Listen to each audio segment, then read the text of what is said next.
प्राचीन काल का वह क्षण जब धरती का वातावरण असंतुलित हो चुका था। मनुष्य अपने धर्म, अपने कर्तव्य और अपने उद्देश्य को भूल चुका था। धूल से भरे मार्गों पर संघर्ष की आहटें थीं, दूर तक फैले मैदानों में अशांतियों की गूंज थी। और इसी अशांति के बीच जन्म लेती है एक ऐसी कथा जिसमें एक संघर्षरत मनुष्य सच के मार्ग पर चलना सीखता है, वही सत्य जो श्रीमद् भगवद गीता में छिपा है। यही कहानी है आरव की, एक साधारण, भ्रमित, टूटे हुए मन वाला युवक जिसके जीवन में श्री कृष्ण स्वयं उतरते हैं और उसे गीता का ज्ञान प्रदान करते हैं। आरव एक व्यापारी परिवार में जन्मा था। घर में संपन्नता थी, लेकिन उसके भीतर गहरी बेचैनी। वह अक्सर सोचता, मैं किस लिए जी रहा हूँ? मेरा मार्ग क्या है? मैं कौन हूँ? मुझे क्या करना चाहिए? उस समय समाज में व्यापारिक लालच, ईर्ष्या, प्रतियोगिता, अहंकार और दिखावे का प्रचलन बढ़ चुका था। लोग एक दूसरे से आगे निकलने के लिए किसी भी हद तक जा रहे थे। आरव के पिता कठोर स्वभाव के थे, उनमें सफलता का जुनून था और आरव से कहते, जीवन एक युद्ध है, जीतना है तो सबको पीछे छोड़ना सीखो। लेकिन आरव के हृदय में यह विचार कभी बैठ नहीं सका। वह सोचता, क्या जीवन का अर्थ केवल जीतना है? दूसरों से आगे निकलना है? क्या यही मनुष्य का कर्तव्य है? धीरे धीरे आरव अंदर से टूटने लगा। अपने व्यवसाय में उसे धोखा मिला, अपने मित्रों से दूरी बनी, रिश्तेदारों ने उपेक्षा की। उसे लगने लगा कि दुनिया स्वार्थ से भरी है और वह स्वयं अयोग्य। एक दिन वह सब छोड़कर अकेले ही उत्तर दिशा की ओर चल पड़ा, बिना यह जाने कि वह कहाँ जा रहा है। उसकी आंखों में आंसू थे, मन में तड़प और हृदय में एक ही प्रश्न, हे प्रभु, मुझे मेरा मार्ग दिखाओ। मैं कौन हूँ? दिनों तक वह भटकता रहा। कई गांवों से गुजरा, कई पहाड़ों को पार किया, कई नदी किनारों पर बैठकर अपने मन की घुटन को आंसुओं से बहाता रहा। लेकिन उसे न शांति मिलती थी, न कोई समाधान।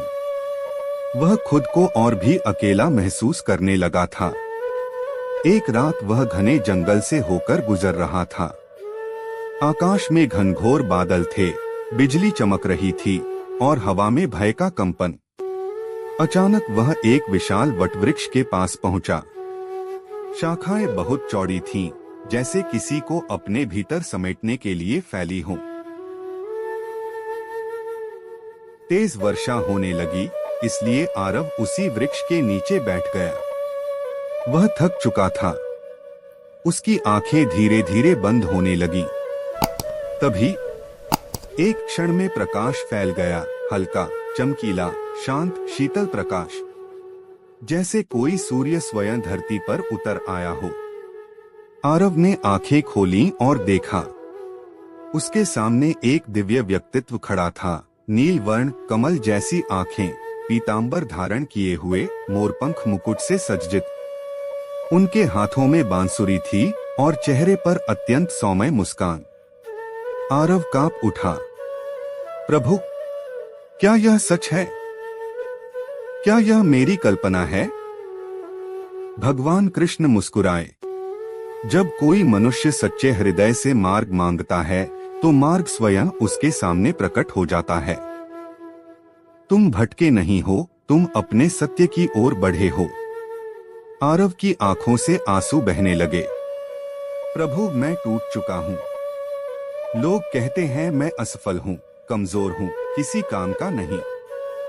मुझे समझ नहीं आता कि मेरे जीवन का उद्देश्य क्या है। कृपया मेरी मदद कीजिए। कृष्ण उसके पास बैठे।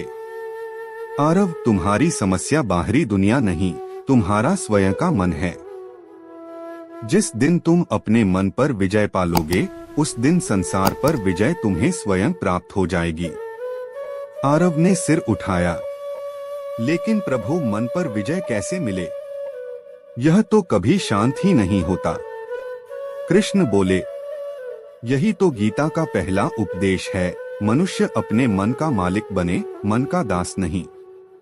तुम दुख इसलिए महसूस करते हो क्योंकि तुम्हारा मन तुम्हें नियंत्रित कर रहा है। आरव रोने लगा। प्रभु, मैंने जीवन में बहुत डर देखे हैं। असफलता, अपमान, आर्थिक क्षति, रिश्तों में टूटन। मैं किससे लड़ूं? क्या मैं इतना कमजोर हूं? कृष्ण मुस्कुराए। जिस मनुष्य को लगता है कि वह अकेला है, वह भूल रहा है कि मैं उसके साथ हूं।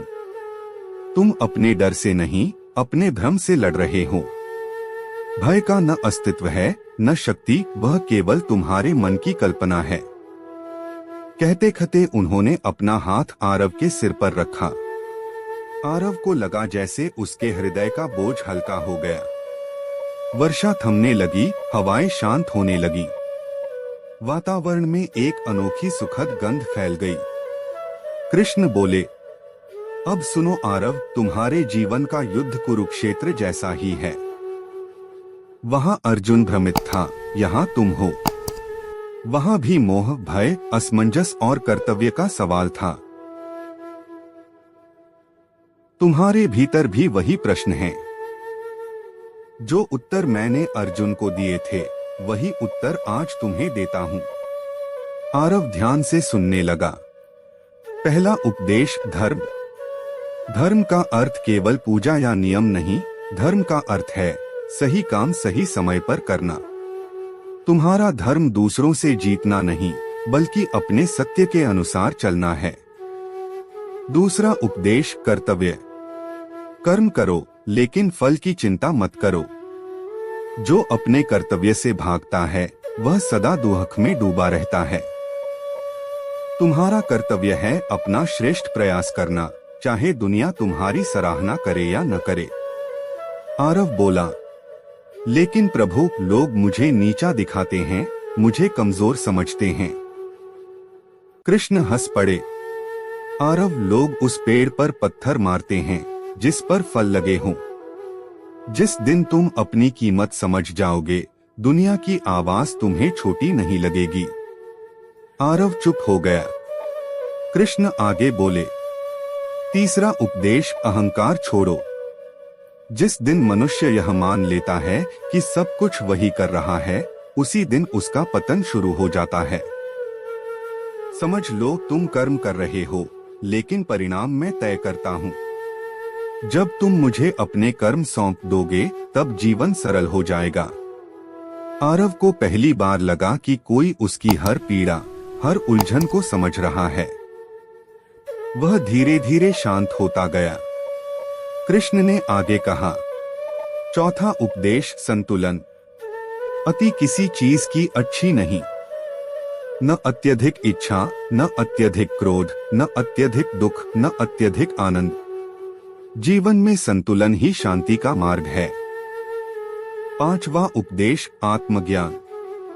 आरव, तुम शरीर नहीं हो। तुम पद, धन, प्रतिष्ठा, उपलब्धियां नहीं हो। तुम आत्मा हो, शाश्वत, दिव्य, अजर, अमर। जिस दिन तुम समझ जाओगे कि तुम क्या हो, उस दिन दुनिया का कोई दुर्हक तुम्हें हिला नहीं पाएगा। आरव की आंखें फैल गईं। अगर मैं आत्मा हूं, तो फिर मुझे दुख क्यों होता है? कृष्ण बोले, क्योंकि तुम खुद को शरीर समझकर जीते हो। शरीर को भूख, प्यास, बीमारी, चोट लगती है, आत्मा को नहीं। दुख शरीर का है, पर तुम उसे आत्मा पर थोप लेते हो। आरव ने कहा, प्रभु, अगर मैं आत्मा हूं तो मुझे अपने जीवन का मार्ग कैसे मिलेगा? कृष्ण बोले, जब आत्मा जाग जाती है तो मार्ग स्वयं मिल जाता है। तुम्हें बस अपने मन को शांत करना होगा। मन शांत होगा तो तुम्हें अपनी दिशा साफ दिखने लगेगी। कुछ क्षणों तक दोनों मौन रहे। जंगल बिल्कुल शांत था, जैसे प्रकृति भी कृष्ण के शब्दों को सुन रही हो। फिर कृष्ण बोले, आरव, छठा उपदेश है संग का प्रभाव। जैसे जिस पानी में तुम कमल डालो, वह पवित्र हो जाता है, और जिस पानी में विष डालो, वह दूषित हो जाता है। वैसे ही तुम जिस संग में रहोगे, वैसा बन जाओगे। आरव ने धीरे से पूछा, प्रभु क्या इसी वजह से मैं दुखी हूँ? कृष्ण ने उत्तर दिया, हाँ आरव, तुम उन लोगों के बीच थे जो तुम्हें भय, ईर्ष्या और लालच सिखा रहे थे। सही संग में आदमी उठता है, गलत संग में गिरता है। आरव को अपने जीवन की सारी घटनाएं याद आने लगी। उसने महसूस किया कि वह वास्तव में गलत लोगों के कारण भटका था। कृष्ण बोले, 7वां उपदेश, समर्पण। जब तुम अपने अहंकार को छोड़कर मुझे अपना मार्गदर्शक मान लोगे, तब तुम्हारी हर समस्या समाप्त हो जाएगी। समर्पण का अर्थ हार मानना नहीं, समर्पण का अर्थ है खुद को सत्य के हवाले कर देना। आरव ने गहरी सांस ली। प्रभु अब मुझे समझ आने लगा है, लेकिन मैं अपने भय को कैसे मिटाऊं? कृष्ण बोले, भय के 3 कारण होते हैं। 1, तुम अपने आप को कमजोर मानते हो। 2, तुम परिणाम से डरते हो। 3, तुम परिवर्तन से डरते हो। इन तीनों पर विजय पाना ही गीता का मार्ग है। आरव का मन धीरे धीरे जागृत होने लगा। वह बोला, प्रभु क्या मैं भी अर्जुन की तरह अपना जीवन बदल सकता हूँ? कृष्ण मुस्कुराए, अर्जुन इसलिए महान नहीं था कि वह योद्धा था, वह इसलिए महान था क्योंकि उसने सत्य को स्वीकार किया। तुम भी बदल सकते हो, तुम भी आगे बढ़ सकते हो, बस तुम्हें अपने भीतर की शक्ति पहचाननी होगी। आरव को लगा कि उसके भीतर एक नई ऊर्जा जाग उठी है। कृष्ण उसकी ओर झुककर बोले, 8वां उपदेश, साहस। साहस डर का न होना नहीं है। साहस है डर के बावजूद सही काम करना। 9वां उपदेश, नियंत्रण। जिसे अपनी इंद्रियों पर नियंत्रण होता है, वही सच्चा विजेता है। जो मनुष्य अपनी इच्छाओं का दास है, वह कभी स्वतंत्र नहीं हो सकता। आरव बोला, प्रभु मैं क्या करूं कि मेरा मन स्थिर हो जाए? कृष्ण बोले, ध्यान करो, श्वास पर ध्यान दो, अपने मन को वर्तमान क्षण में रखो और याद रखो वर्तमान ही जीवन है। भूत असत्य है, भविष्य अनिश्चित है। जो वर्तमान में जीता है, वही खुशी में जीता है। आरव ने पहली बार महसूस किया कि उसका मन शांत हो रहा है, मानो किसी ने उसके हृदय के घावों पर मरहम लगा दिया हो। कृष्ण आगे बोले, 10वां उपदेश, स्वधर्म। हर मनुष्य के भीतर एक काम छिपा है जो उसका अपना है, उसकी आत्मा का है।